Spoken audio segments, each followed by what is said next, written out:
So, welcome and hello there.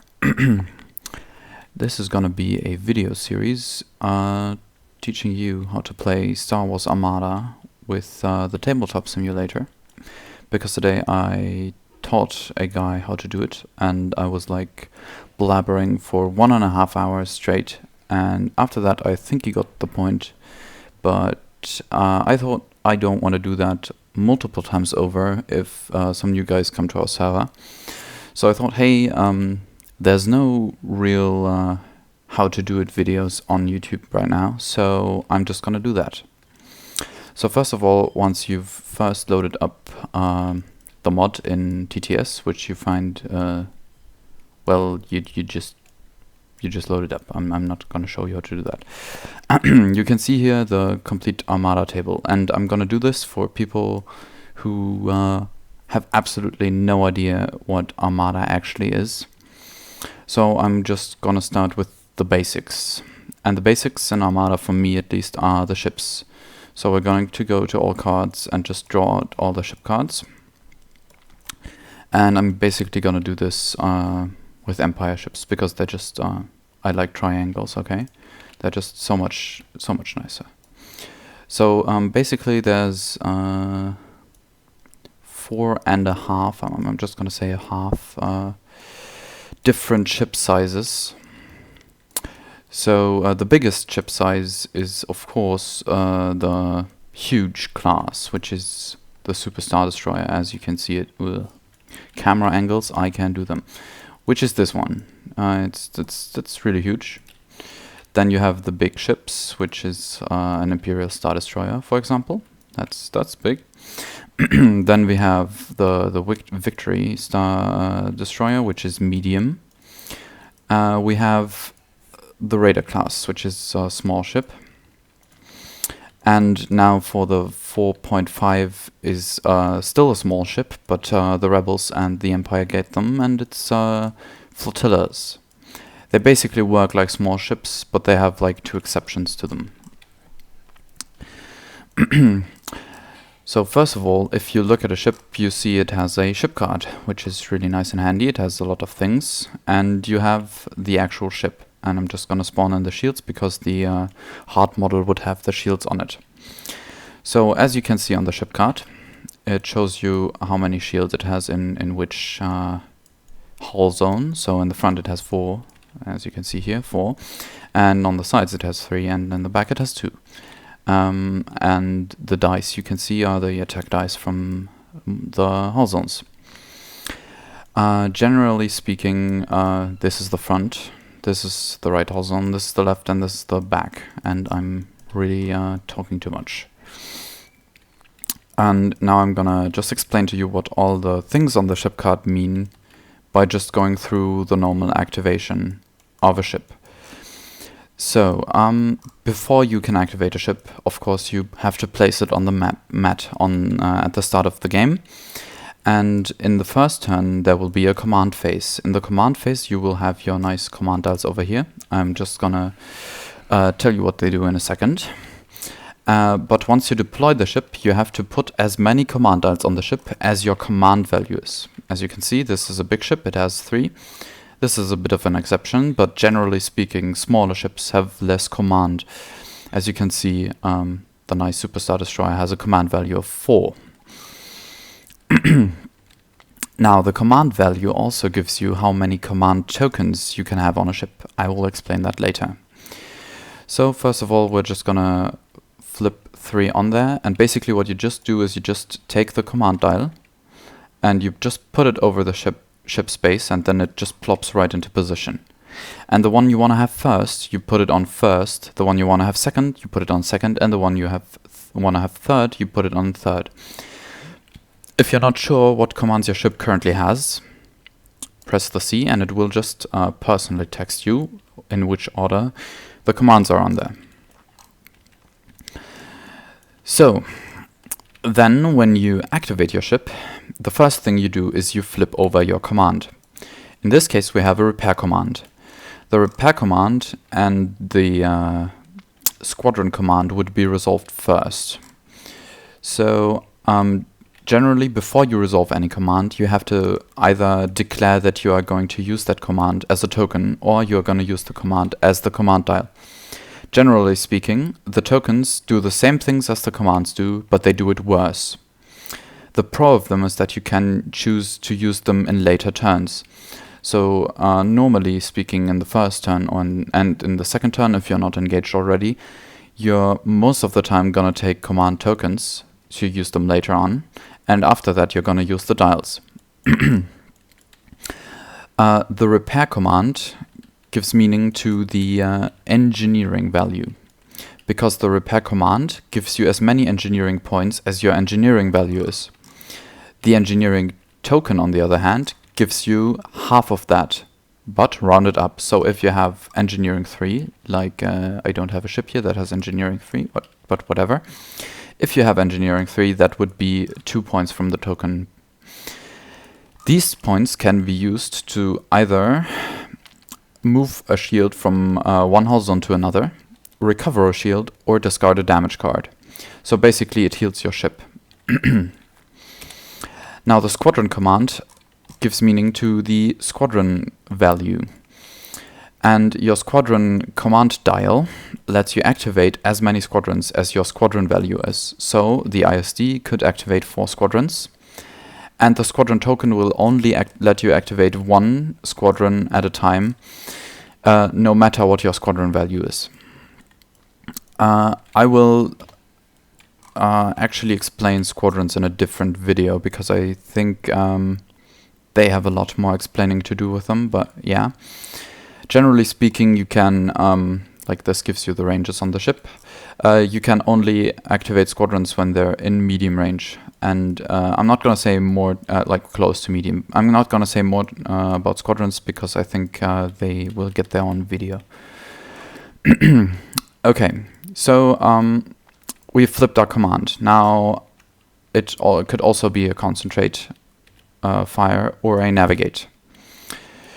Then we have resolved our whatever command, or we haven't. After that, we shoot. So very, very counterintuitive for many new players. You shoot before you move. It's a very, very important thing to keep in mind, because you have to put your ship after while moving the ship. You will have to put it where you want to have it next turn for shooting. So while shooting, you use the big R for your shooting ranges. And now I'm just gonna get myself a pesky little rebel ship to shoot at. So let's get, come on. This is very, very planned out. So we're gonna have ourselves a little corvette over here, and we're gonna spawn it in. And then we're gonna put it here, and it just parks in your way. So naturally, as Imperial player, you just wanna evaporate it and just go about your business again. So as you can see, there is 3 different dice colors. There's red dice, blue dice, and black dice. Red dice can be used at all ranges, so they're basically the long range. You can also see that on this cool ruler that is only used in actually playing the game on the board. Red dice are your long range dice. At medium range, you can use red dice and blue dice. So if the ship would, for example, not be there, but be here, I could shoot it with my red dice and my blue dice. The ISD2 does not have black dice, but if it had, I could shoot him with all of the 3 colors if it were at close range. Okay, but how do I actually shoot that guy? Well, let's say he's at medium range, because I don't have any black dice anyway, and he is in my front arc, which he currently is. Now I'm going to declare that I want to shoot from my front to his back. Then I'm going to get out my line tool and see if there's anything in the way. Right now, there's nothing in the way. You always trace line of sight from the yellow dot of your hull zone to the yellow dot of the other hull zone. If there would be, for instance, a ship in the way, or, yes, this is very well planned out. Come on, give me an obstacle. That is like a normal obstacle, not all that fancy shit. Okay, if, for example, a ship or an asteroid would be in the way, or for that matter, any other kind of any other thing, you lose a die because the attack is obstructed.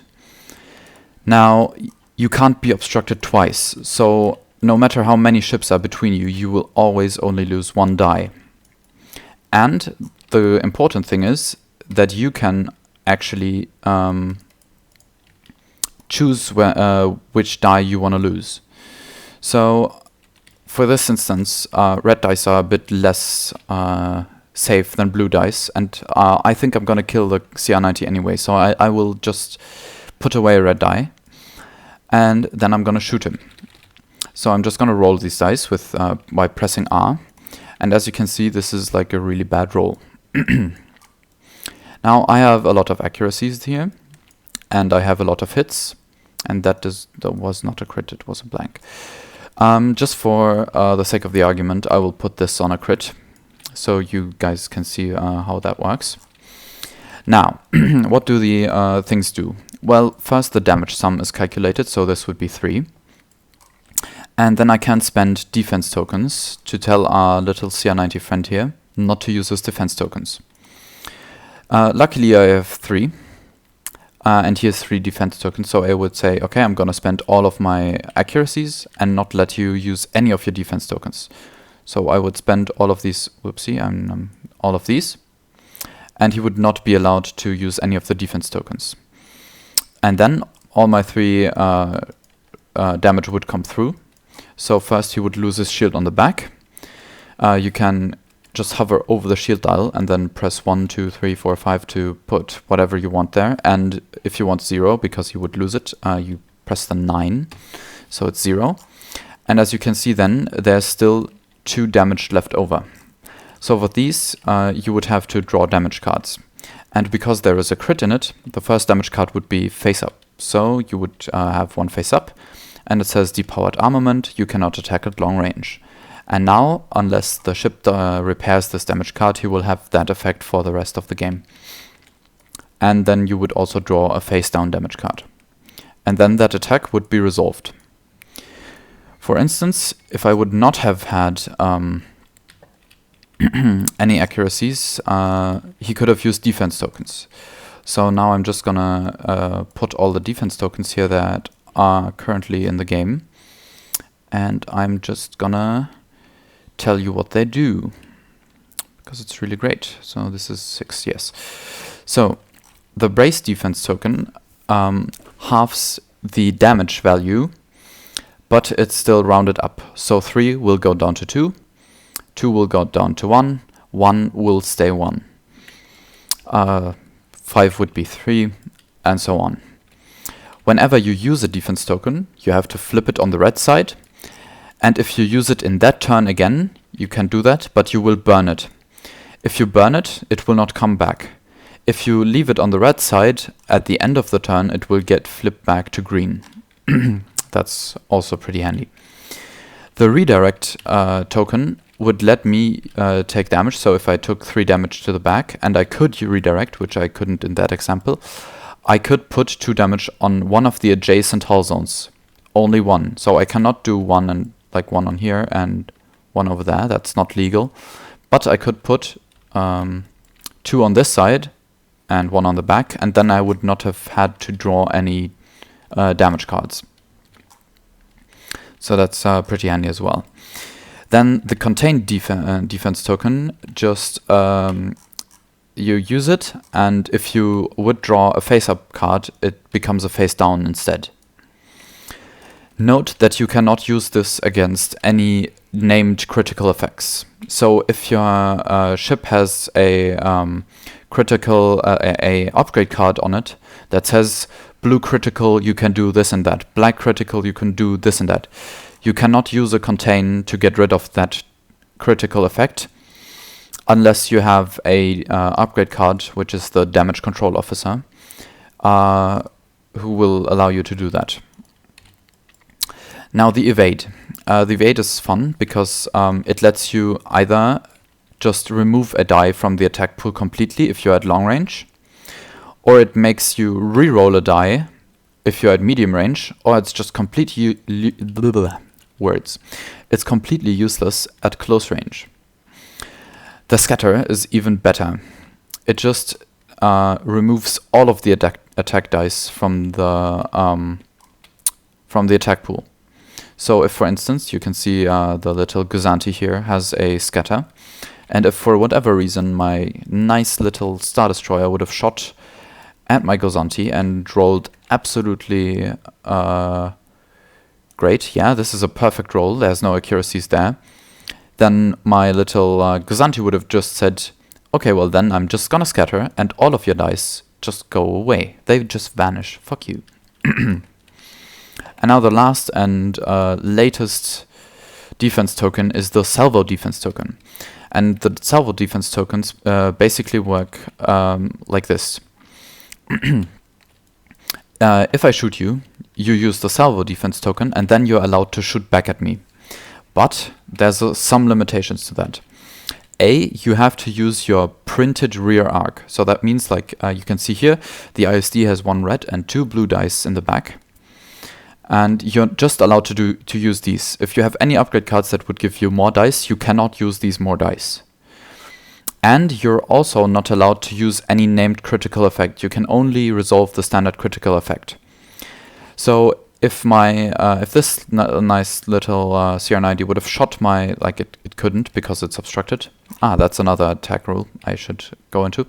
So if you shoot and you have no dice in the attack pool, you can actually not shoot that guy. That is really important because now you would think to yourself, okay, he hasn't explained to us what the concentrate fire does. So what the concentrate fire does is it just adds a die of any color that is already in the attack pool.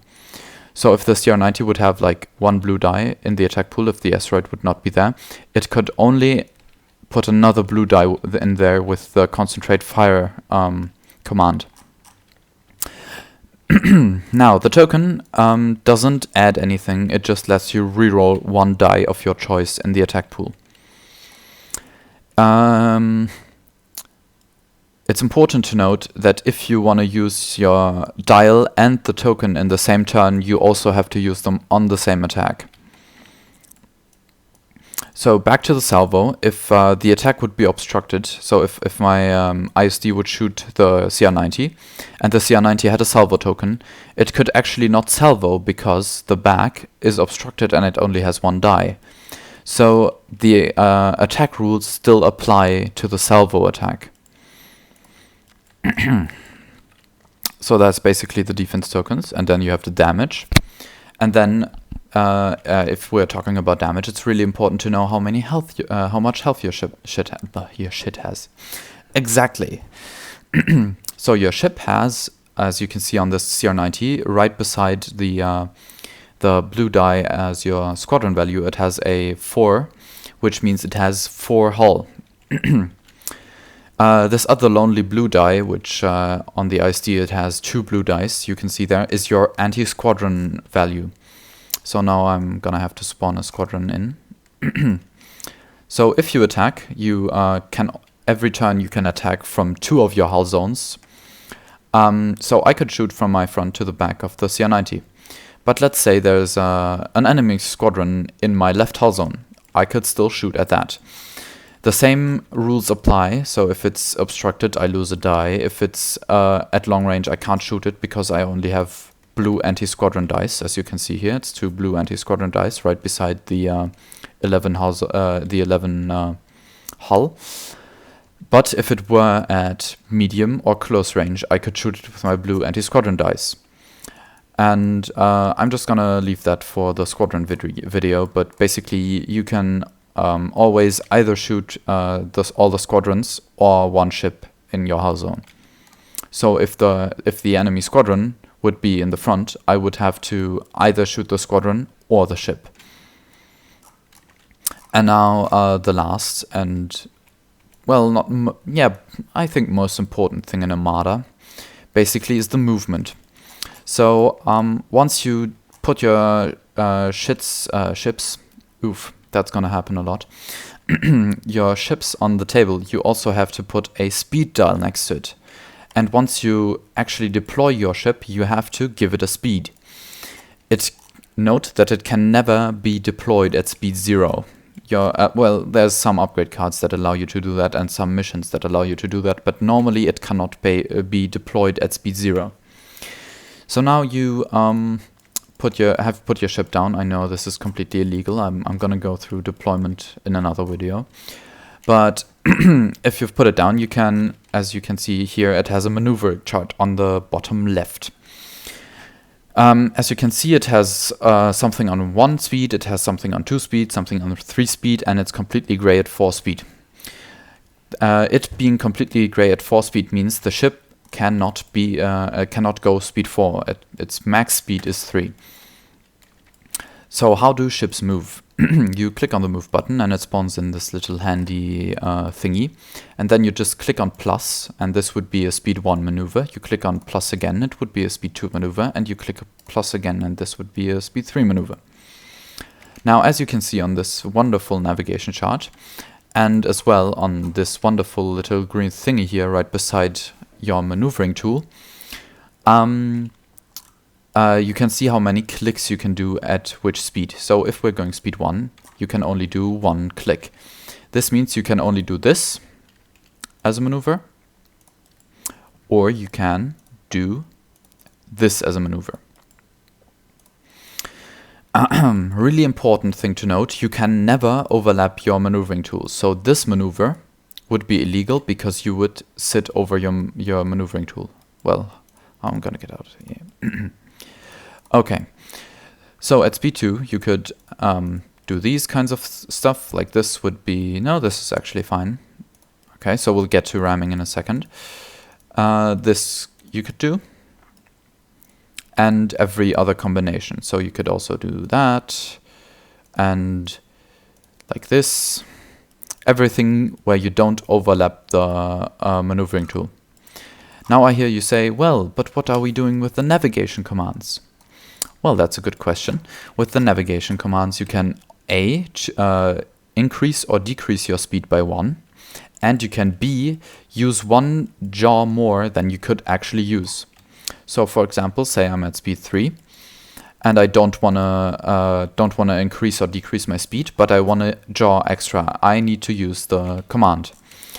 So I could actually put a click here. Now you can see it would be an illegal maneuver normally because it shows it's red, but because I used the navigation command, I'm allowed to do that. So with navigation commands, you can actually fly a lot closer,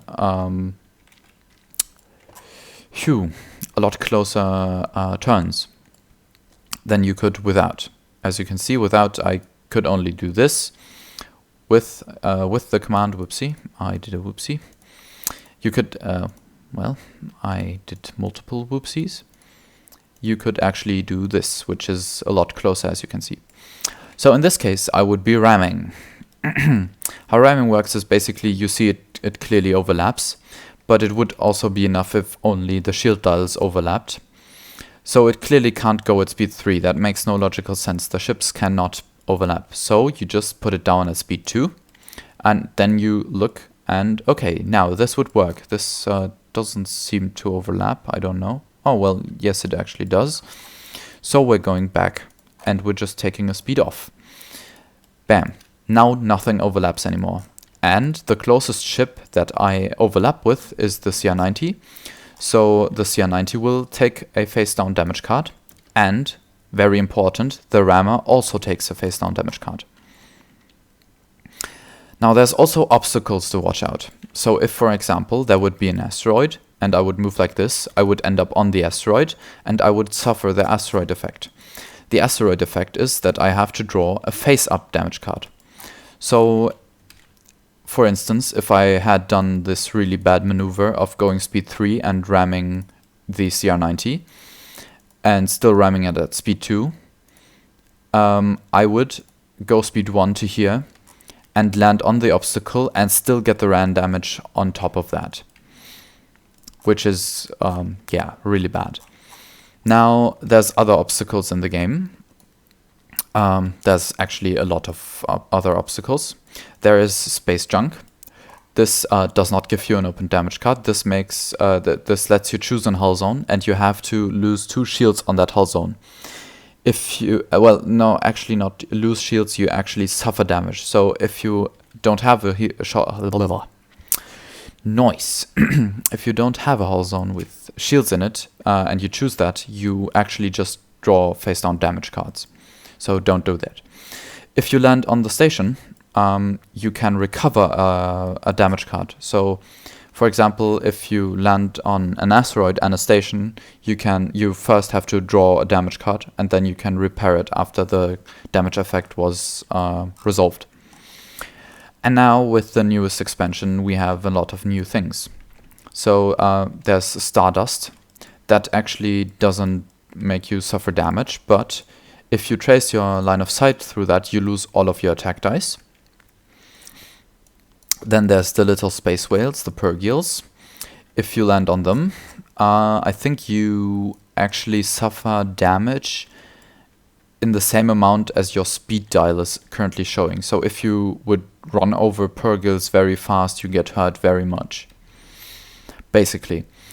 Then there's these guys. They just make you suffer 1 damage. And then there is the Gravity Rift.